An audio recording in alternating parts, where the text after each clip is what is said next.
Important की take away आया है, और वो टेक अवे ये है कि इंडियंस एंड रशियंस इस चीज़ पे काम कर रहे हैं कि हम किसी तरीके जो डी डॉलराइजेशन है इसको अहमियत दी जा रही है। और अगर आपने देखा हो कि जो प्रेसिडेंट पुतिन है वो एक करेंसी नोट जो है वो लहरा रहे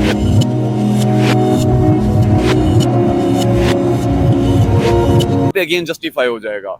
ईरान ने डे 1 में ये अनाउंसमेंट की ब्रिक्स के अंदर स्ट्रेट अवे बगैर किसी छुपे लफ्जों के कि अमेरिका से किसी तरीके डील किया जाए, और डील करने का ये तरीका है कि उसकी करेंसी को डिस्टेबलाइज किया जाए। और डिस्टेबलाइज करने का एक वाहिद तरीका ये है कि जस्ट लाइक जैसे अब यूरोप यूनियन की अपनी एक करेंसी है, ब्रिक्स अपनी करेंसी इंट्रोड्यूस करे, और जो भी ट्रेड हो ब्रिक्स मेंबर्स का वो उस ब्रिक्स कंट्री में हो, वो ब्रिक्स वाली करेंसी में हो। है इंडिया, रशिया, बाकी ये ममालिक जो है वो अपनी ये जो करेंसीज हैं इसको अहमियत दे रहे हैं। अब इंडिया जो है क्या वेस्टर्न बैक्ड पेमेंट प्लेटफॉर्म से स्टेप बाय स्टेप पीछे जाना चाहता है? बेसिकली वो ज़रूर जाना चाहता है, ताकि India wants to keep the western countries on toes.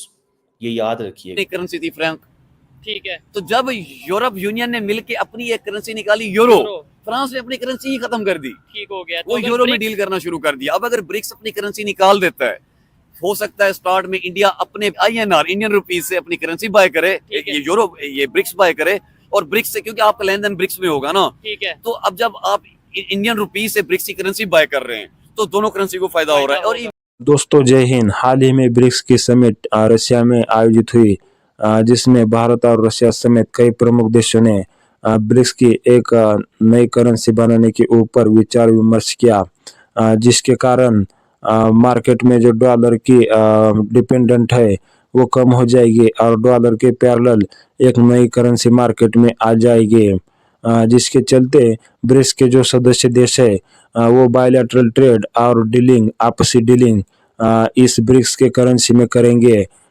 दोनों के लिए आसानी हो जाएगी। तो फिर इस बात पर पाकिस्तानी मीडिया कहता है कि ये ब्रिक्स वाले अपनी नई करेंसी इजाद करके डॉलर का डी-डॉलराइजेशन करना चाहते हैं। इसमें इंडिया का अहम रोल है। इंडिया अपने INR को ब्रिक्स करेंसी में बाय करेगा, जिसके कारण INR मजबूत हो जाएगा। ये बात वेस्ट को, अमेरिका को और नाटो को बिल्कुल राज नहीं आएगी। ब्रिक्स वालों का ये फैसला ब्रिक्स के सदस्य देशों के लिए काफी अच्छा साबित होगा, ट्रेड करने में आसानी होगी। तो फिर चलिए वीडियो में आगे देखते हैं।